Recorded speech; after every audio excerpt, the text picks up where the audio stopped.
नमस्कार, हरियाणा न्यूज देख रहे हैं आप और मैं हूं आपके साथ विनय चौधरी।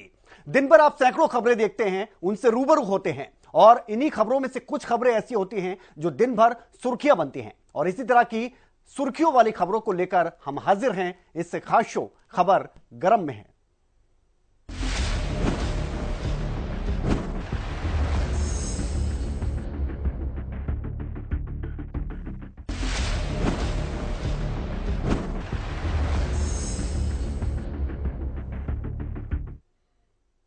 बात करते हैं इजराइल की, जहां पर लगातार हमास की तरफ से ताबड़तोड़ हमले किए जा रहे हैं और इसका जवाब भी दिया जा रहा है इजराइल की तरफ से। इजराइल ने साफ कर दिया है कि इस बार वो हमास को बख्शेंगे नहीं। इजराइल और हमास के बीच युद्ध थमने का नाम नहीं ले रहा है। वॉर के चलते हालात लगातार बदतर होते जा रहे हैं। इसी बीच इजरायली सेना ने गाजा पट्टी में सैन्य अभियान को तेज कर दिया है और लगातार हमास के सैन्य ठिकानों को निशाना बना रही है। इजरायली सेना हमास के द्वारा बंधक बनाए गए इजरायली लोगों को छुड़वाने के लिए भी ऑपरेशन चला रही है। बता दें कि 7 अक्टूबर को फिलिस्तीनी आतंकी संगठन हमास के द्वारा हमले के बाद से इजरायल के करीब 1200 से ज्यादा लोग मारे जा चुके हैं। वहीं इजरायल के जवाबी हमले में हमास के 1400 से अधिक आतंकी मारे गए हैं। ये संख्या लगातार बढ़ती जा रही है। दोनों तरफ से हमले लगातार जारी हैं। इजरायली नेतृत्व साफ कर चुका है कि वह हमास को खत्म कर देगा। इसी बीच भारत ने इजरायल में फंसे अपने लोगों को वापस लाने के लिए ऑपरेशन अजय अभियान शुरू कर दिया है। इजरायल में फंसे भारतीयों का पहला जत्था विशेष विमान से नई दिल्ली पहुंच चुका है, जिसमें कुल 212 लोग शामिल थे। Our government, our Prime Minister is determined to protect them, bring them back home safely, and I'm very glad this plane load of students and Indians have managed to fly back safely. देखिए, Covid के समय हो या Ukraine Russia war के समय या उससे पहले भी अरब स्प्रिंग के समय, भारत ने एक के बाद दूसरा ऑपरेशन चलाकर हर भारतीय को सुरक्षित निकाला है। हर एक भारतीय के जीवन का महत्व प्रधानमंत्री मोदी जी की सरकार में बहुत महत्वपूर्ण है। तो ताजा हालात समझिए। हमास इजराइल जंग के कारण मध्य एशिया में हालात बद से बदतर हो चुके हैं।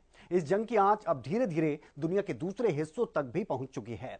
भारत ने भी इजराइल के साथ सहानुभूति जताई है और पीएम मोदी ने इस मुश्किल समय में यहूदी देश के साथ एकजुटता दिखाई है। अब देखना होगा कि इजराइल इस संकट से कब तक उभर कर सामने आ पाता है।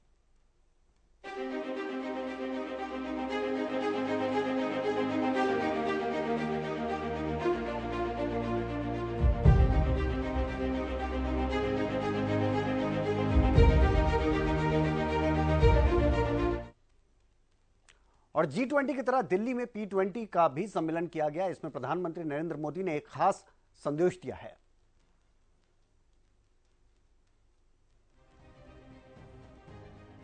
दिल्ली में पीएम मोदी ने 9वें G20 संसदीय अध्यक्ष शिखर सम्मेलन कार्यक्रम का उद्घाटन किया।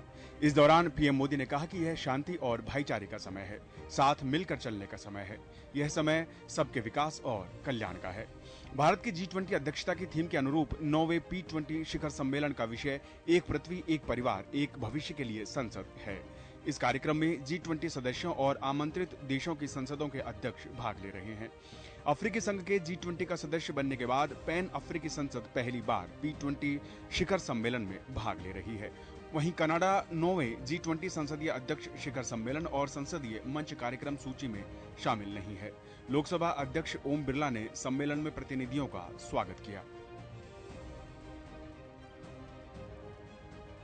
यह शांति और भाईचारे का समय है, साथ मिलकर चलने का समय है, साथ आगे बढ़ने का समय है। यह सबके विकास और कल्याण का समय है। हमें वैश्विक विश्वास के संकट को दूर करना होगा और मानव केंद्रित सोच पर आगे बढ़ना। तो प्रधानमंत्री नरेंद्र मोदी की अगर बात की जाए तो यहां से उन्होंने इजराइल में जो हालात हैं उससे लेकर भी संदेश दिया है। उन्होंने कहा कि यह एकजुटता का समय है और हमें आतंक को पूरी तरह से खत्म करना होगा। 9वां G20 संसदीय अध्यक्ष जो शिखर सम्मेलन हुआ है, इसमें पीएम मोदी ने दुनिया को सनातन संस्कृति और उभरते हुए भारत की भी झलक दिखाई है। और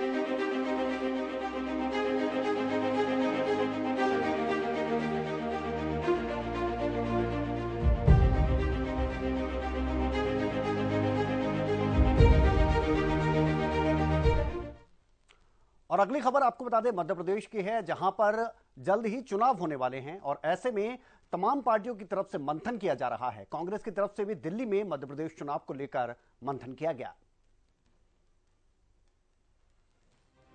नई दिल्ली में कांग्रेस की केंद्रीय चुनाव समिति की बैठक हुई, जिसमें कांग्रेस अध्यक्ष मल्लिकार्जुन खड़गे, सांसद राहुल गांधी, केसी वेणुगोपाल और अन्य पार्टी नेता शामिल हुए।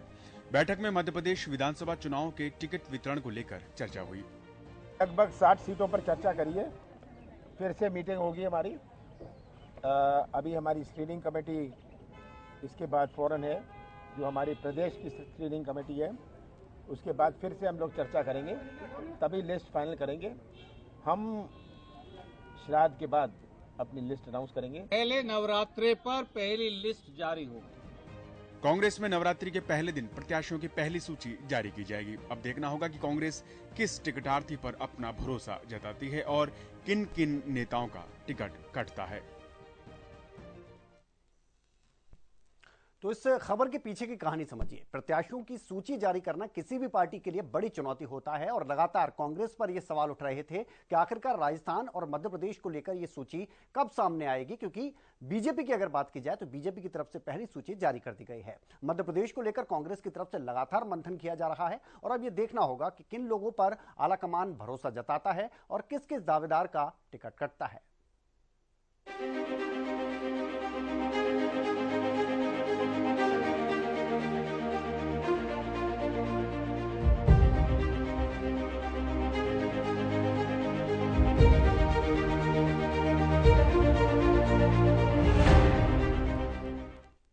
और देश के उपराष्ट्रपति ने हरियाणा के किसानों को भोज के लिए आमंत्रित किया था। किसान यहां पर पहुंचे, एक ऐतिहासिक क्षण यहां पर देखने को मिला। किसानों को सम्मानित भी किया गया। हरियाणा के किसानों की जमकर उपराष्ट्रपति ने एक बार फिर से तारीफ की है। भारत के उपराष्ट्रपति जगदीप धनखड़ ने हरियाणा के किसानों की मेहनत और अथक परिश्रम की सराहना करते हुए भव्य नए संसद भवन में राज्य के 50 किसानों को भोज के लिए आमंत्रित किया। हरियाणा के कृषि एवं किसान कल्याण मंत्री जयप्रकाश दलाल के नेतृत्व में 50 किसानों का प्रतिनिधिमंडल नए संसद भवन पहुंचा। इस मौके पर उपराष्ट्रपति ने किसानों को संबोधित भी किया। कुछ सम्मानित व्यक्तियों से जब बात की तो मन बड़ा खुश हो गया। एक ने कहा मेरे डेयरी है। मैंने कहा कैसे करते हो? का सरकारी सहायता बहुत आसानी से मिल रही है, सुलभ तरीके से मिल रही है। मुझे बहुत अच्छा लगा। श्री विजेंद्र कुमार जी IAS के बहुत वरिष्ठ अधिकारी हैं और आपका हरियाणा सरकार का सौभाग्य है, क्योंकि जो वक्तव्य मैंने इनका सुना, जो इनकी सोच है, वो आपके जीवन में बड़ा बदलाव लाने वाली है। ये बड़े प्रयासरत हैं, जिनको सम्मानित किया गया है, उनको मैं हार्दिक शुभकामनाएं देता हूं। वो प्रेरणा के स्रोत हैं। लोगों को उनका अनुकरण करना चाहिए। कुछ से बात की तो कितना अच्छा लगा, संक्षिप्त बात की कि मैं मेरा प्रोडक्ट खुद मार्केट करता हूं। मैंने कहा कैसे? बोला थैले में डालते हैं, थैला छोड़ाते हैं, पहले वाला ले आते हैं। अब आपको मैं वहां तो मैंने संक्षिप्त में बात कही थी और ज्यादा लोग थे। जब ज्यादा लोग होते हैं तो बात का असर थोड़ा कम हो जाता है। ये बहुत ही महत्वपूर्ण ग्रुप है। आप में से हरेक हरित क्रांति का जनक है।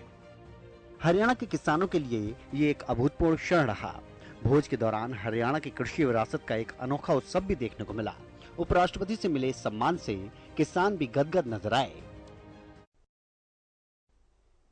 तो उपराष्ट्रपति जगदीप धनखड़ की अगर बात करें तो हाल ही में वो हरियाणा आए थे और जहां पर उन्होंने कृषि मेले में शिरकत की थी। कृषि मेले में भी उन्होंने हरियाणा के किसानों की जमकर तारीफ की थी और उनकी तरफ से किए जा रहे काम की काफी सराहना की थी। किसानों का सम्मान देश की आत्मा का सम्मान करने जैसा होता है, ये बात उपराष्ट्रपति जगदीप धनखड़ की तरफ से कही गई है और ये जो पहल की गई है वो वाकई काबिल तारीफ है।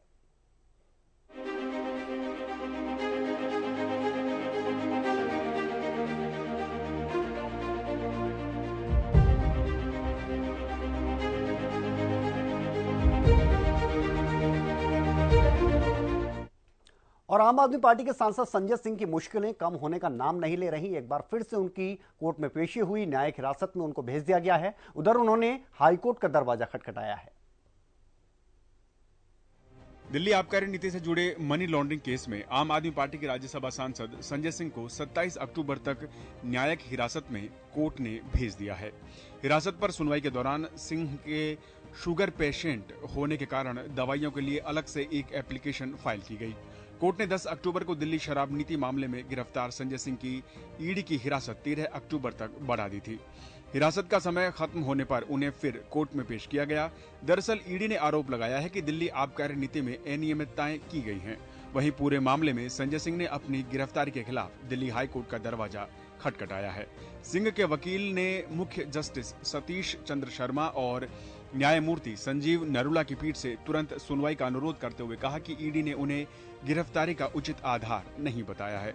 वहीं दिल्ली में आप कार्यकर्ताओं ने पार्टी नेता और राज्यसभा सदस्य संजय सिंह की गिरफ्तारी को लेकर शुक्रवार को सड़कों पर प्रदर्शन किया। इस दौरान आप कार्यकर्ता और पुलिसकर्मियों के बीच धक्का मुक्की हुई। इस प्रदर्शन के दौरान आम आदमी पार्टी के कार्यकर्ता अपने हाथों में काले झंडे और तख्ती लेकर पहुंचे, जहां उन्होंने केंद्र सरकार के खिलाफ नारेबाजी की। तो खबर गर्म इसलिए है क्योंकि संजय सिंह को लेकर लगातार आपको बता दें आम आदमी पार्टी के कार्यकर्ता सड़कों पर उतरे हुए हैं। ईडी ने 4 अक्टूबर को आम आदमी पार्टी के नेता संजय सिंह के सरकारी आवास पर कई घंटों की छापेमारी के बाद उन्हें गिरफ्तार किया था। इसके अगले दिन यानी 5 अक्टूबर को राउज एवेन्यू कोर्ट में उन्हें पेश किया गया, जहां से 5 दिनों की ईडी हिरासत में उनको भेज दिया गया। केंद्रीय जांच एजेंसी ने इस दौरान दावा किया था कि कुछ डीलर को फायदा पहुंचाने के लिए कथित तौर पर रिश्वत ली गई है। दिल्ली शराब नीति मामले में आम आदमी पार्टी के नेता और पूर्व डिप्टी सीएम मनीष सिसोदिया भी पहले ही गिरफ्तार हो चुके हैं। आपको बता दें कि दिल्ली सरकार ने 17 नवंबर 2021 को आबकारी नीति लागू की थी, लेकिन गड़बड़ी के आरोपों के बीच सितंबर 2022 के अंत में इसे वापस ले लिया गया था।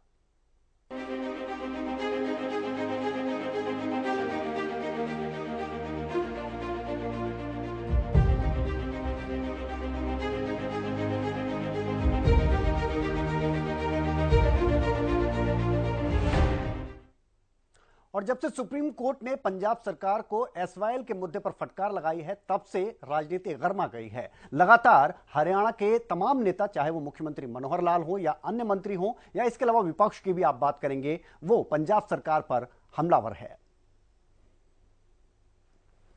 एसवाईएल को लेकर जब से सुप्रीम कोर्ट ने पंजाब सरकार को फटकार लगाई है, तभी से हरियाणा के तमाम नेता पंजाब सरकार पर हावी हैं। जहां एक तरफ हरियाणा सीएम मनोहर लाल ने सतलुज यमुना लिंक नहर पर अपनी प्रतिक्रिया देते हुए कहा कि एसवाईएल नहर बनाने पर सुप्रीम कोर्ट का फैसला स्पष्ट है और जल बंटवारा अलग विषय है। ऐसे में पंजाब सरकार नहर निर्माण में सुप्रीम कोर्ट के फैसले का सम्मान करे। इसके साथ ही उन्होंने कहा कि यूनिफॉर्म सिविल कोड हमारे देश में पाइपलाइन में है। तो वहीं अब हरियाणा के नेता प्रतिपक्ष भूपेंद्र सिंह हुड्डा ने भी इस मसले पर अपनी प्रतिक्रिया दी है।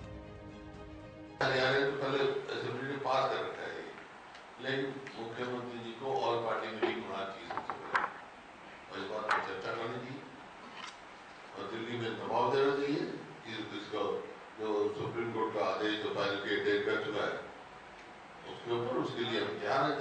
जहाँ में जो भी स्टैंड लेना है पूरी डट के साथ देंगे। जहाँ तक हरियाणा का एक सवाल है, राजनीति चीजें पूर्ण करेंगे। हुड्डा ने एसवाईएल मामले पर कहा कि हमारे देश में फेडरल सिस्टम है, यहाँ किसी का कोई पानी रोक दे ये ठीक नहीं है। हरियाणा के मुख्यमंत्री पंजाब को दोष दे रहे हैं, लेकिन सुप्रीम कोर्ट के जो आदेश हैं, जिम्मेदारी केंद्र सरकार की है। तो राजनीति क्यों गर्म है ये समझिए, क्योंकि हरियाणा की अगर बात की जाए तो हरियाणा सरकार लगातार पंजाब सरकार पर निशाना साधती रही है इस मुद्दे को लेकर। हुड्डा ने भी कहा है कि केंद्र सरकार के समक्ष इस मुद्दे को लेकर बैठना चाहिए, केंद्र सरकार को खुदाई करनी चाहिए, अकेले पंजाब सरकार को दोष देकर भी काम नहीं चलेगा। हुड्डा ने कहा कि 2016 में जब एसवाईएल पर फैसला आया था तब देश के गृह मंत्री से बात हुई थी, बड़ी संख्या में वकील और अधिकारी भी थे। हरियाणा सरकार को वहां पर यह नहीं कहना चाहिए था कि बैठकर बात कर लेंगे। इस मामले में ऑल पार्टी मीटिंग बुलाई जानी चाहिए और दबाव बनाया जाना चाहिए।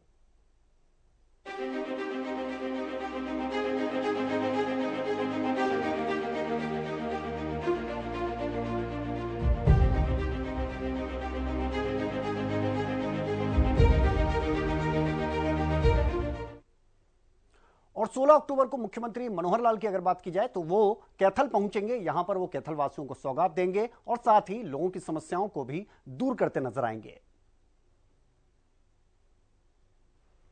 कैथल में 16 अक्टूबर को मुख्यमंत्री मनोहर लाल जिले के लोगों को एक बड़ी सौगात देने का काम करेंगे। कैथल में बनने वाले भगवान परशुराम मेडिकल कॉलेज की आधारशिला रखने के लिए मुख्यमंत्री मनोहर लाल कैथल पहुंचेंगे और हवन यज्ञ के साथ मेडिकल कॉलेज की आधारशिला रखेंगे। 16 अक्टूबर को ही कैथल के जाट शिक्षण संस्थान में एक जनसंवाद कार्यक्रम रखा गया है, जिसमें मुख्यमंत्री मनोहर लाल लोगों की समस्याओं को सुनेंगे और मौके पर ही उनका निपटान करने की कोशिश भी की जाएगी। इसे लेकर तैयारियां की जा रही हैं।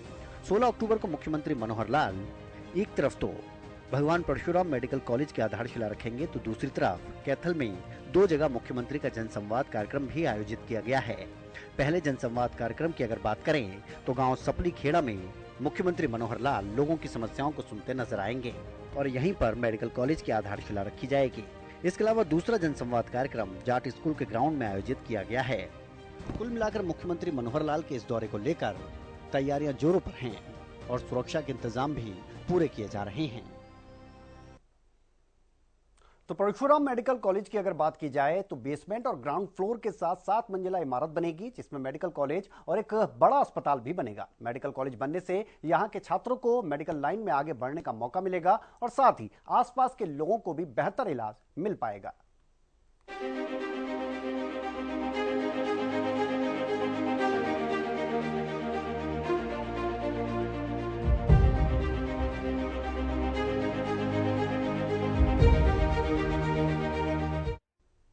उधर मनरेगा मजदूरों की बात करें या आशा वर्कर्स की, अपनी मांगों को लेकर लगातार वो प्रदर्शन करते नजर आ रहे हैं। पंचकुला में वो धरने पर बैठे हुए थे। यहां पर नेता प्रतिपक्ष भूपेंद्र हुड्डा पहुंचे और उनको आश्वासन दिया कि वो उनके साथ हर तरह से खड़े हुए हैं। नेता प्रतिपक्ष भूपेंद्र हुड्डा ने प्रदेश की गठबंधन सरकार को हर मोर्चे पर विफल करार दिया है। उन्होंने मनरेगा मेट की मांगों को सही बताया। भूपेंद्र हुड्डा ने कहा कि हरियाणा की गठबंधन सरकार नॉन परफॉर्मिंग सरकार है। इन्होंने जनता के हित के लिए कोई भी कार्य नहीं किया है। रोहतक में आशा वर्करों के साथ हुई घटना की हुड्डा ने कड़े शब्दों में निंदा की। उन्होंने कहा कि वे विधानसभा में इन दोनों मुद्दों को उठाएंगे। उन्होंने आशा वर्करों, मनरेगा मेटों के आंदोलन में पूरा साथ देने की बात कही। जानकारी के अनुसार प्रदेश के मनरेगा मेट अपनी मांगों को लेकर काफी समय से पंचकुला सेक्टर 5 में आंदोलन कर रहे हैं। मैं गया जब मेट बैठे धरने पर और वो इंतजार कर रहे हैं सरकार को बातचीत करके इनका समाधान निकालना चाहिए जो उनकी समस्याएं हैं। और जिस प्रकार से आशा वर्कर ने बताया, इनके साथ जो व्यवहार किया गया महिलाओं के साथ, उसकी मैं निंदा करता हूं। इनसे बैठकर बातचीत करके इसका समाधान निकालना चाहिए सब। मनरेगा मजदूर नरवाना से चंडीगढ़ तक साइकिल यात्रा तय कर पंचकुला पहुंचे और सरकार के खिलाफ नारेबाजी करते हुए आमरण अनशन पर बैठ गए। तो इन मनरेगा मजदूरों की परेशानी समझिए। पूर्व सीएम को मनरेगा मजदूरों ने बताया है कि मनरेगा मेट 15 सालों से दैनिक मजदूरी पर कार्य कर रहे हैं। उनकी मांग है कि उनकी सरकार द्वारा चलाई जा रही कौशल रोजगार योजना में उनको शामिल किया जाए। महंगाई को देखते हुए सरकार द्वारा मनरेगा की मजदूरी जो है उसको 357 रुपए से बढ़ाकर 600 रुपए किया जाए।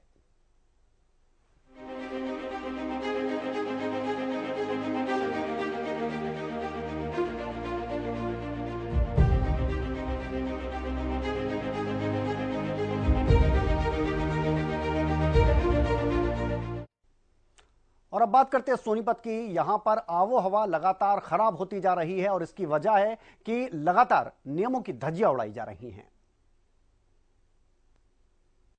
सोनीपत के अलग अलग औद्योगिक क्षेत्र में केमिकल युक्त जहरीले अवशेष में प्रतिदिन आग लगाई जा रही है, जिसके कारण सोनीपत में वायु गुणवत्ता खराब हो रही है और जिसका असर लगातार देखने को मिल रहा है। हालांकि सबसे ज्यादा असर सुबह शाम देखने को मिलता है। सोनीपत में अभी भी एयर क्वालिटी इंडेक्स 245 पर जा पहुंचा है। प्रशासन जहां किसानों पर लगातार जुर्माना और फिर दर्ज कर रहा है, तो इंडस्ट्री एरिया में इस प्रकार भी कोई भी कार्रवाई अभी तक नहीं देखी गई है, जबकि प्रतिदिन वहां पर आगजनी के मामले सामने आ रहे हैं, जो किसानों की पराली जलाने से भी ज्यादा खतरनाक हैं। वहीं सोनीपत के एसडीएम ने कहा है कि ग्रेप लागू किया गया है और ऐसे में लगातार प्रशासन मीटिंग कर रहा है। में ग्रेप लागू है, उसके तहत जो भी जैसे भी पराली का सीजन है उस पर भी हम एग्रीकल्चर विभाग के साथ कोऑर्डिनेट करके कार्रवाई कर रहे हैं और अभी माननीय उपायुक्त महोदय ने भी मीटिंग ली थी परसों। देखना होगा कि इस प्रकार से आगजनी की घटनाओं पर किस प्रकार से प्रशासन औद्योगिक क्षेत्र में नियंत्रण लगा पाता है। एक गंभीर विषय है जो आमजन से जुड़ा हुआ है और उनके स्वास्थ्य के लिए बेहद खतरनाक होता जा रहा है। सोनीपत ही नहीं, आप गुरुग्राम की बात करें, फरीदाबाद की बात करें और खासतौर पर दिल्ली की भी बात कर लीजिए। पिछले दिनों की अगर बात करें तो सबसे ज्यादा एयर क्वालिटी इंडेक्स यहां पर खराब पाया जा रहा है, लेकिन ज्यादा सुधार की अभी भी हम तुलना नहीं कर सकते, क्योंकि सोनीपत की अगर बात करेंगे तो यहां पर नियमों की धज्जियां खुलेआम उड़ाई जा रही हैं और ये आरोप लग रहे हैं कि कोई कार्रवाई भी नहीं की जा रही है।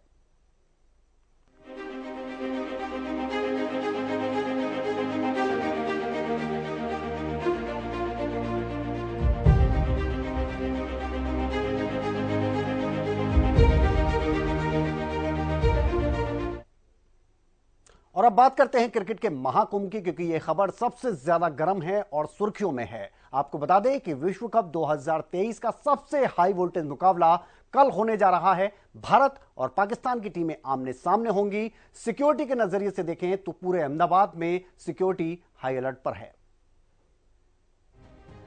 वनडे विश्व कप 2023 में भारत और पाकिस्तान के बीच मैच शनिवार को होना है। दोनों टीमें इस मुकाबले के लिए अहमदाबाद पहुंच चुकी हैं।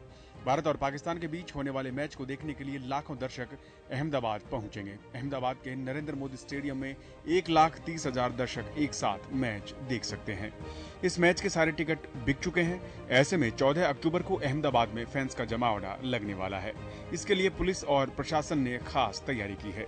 पूरे अहमदाबाद में सुरक्षा बढ़ा दी गई है। खासकर स्टेडियम के पास सुरक्षा का खासा ध्यान रखा जा रहा है।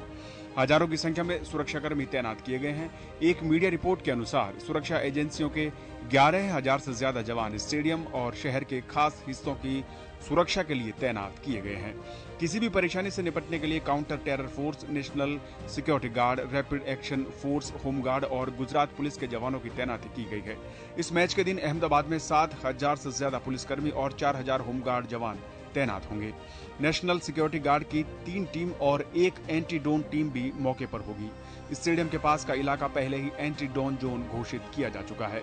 मैच के दौरान शहर और स्टेडियम की सुरक्षा के लिए गुजरात के मुख्यमंत्री और गृह मंत्री ने उच्च स्तरीय बैठक की थी और सुरक्षा से जुड़ी तैयारियों का जायजा लिया था। तो हाई वोल्टेज मुकाबला है और अहमदाबाद की अगर आप बात करेंगे तो यह भी हाई सिक्योरिटी के तौर पर अलर्ट पर नजर आ रहा है। सुरक्षा के मद्देनजर फैसला लिया गया है कि कोई भी फैन विवादास्पद बैनर अंदर नहीं ले जा सकेगा। सोशल मीडिया पर पूरी निगरानी रखी जा रही है ताकि कोई अफवाह ना फैलाई जा सके। अहमदाबाद के संवेदनशील इलाकों में सुरक्षा बहुत ज्यादा बढ़ा दी गई है, जिससे कि कोई अनहोनी ना हो सके।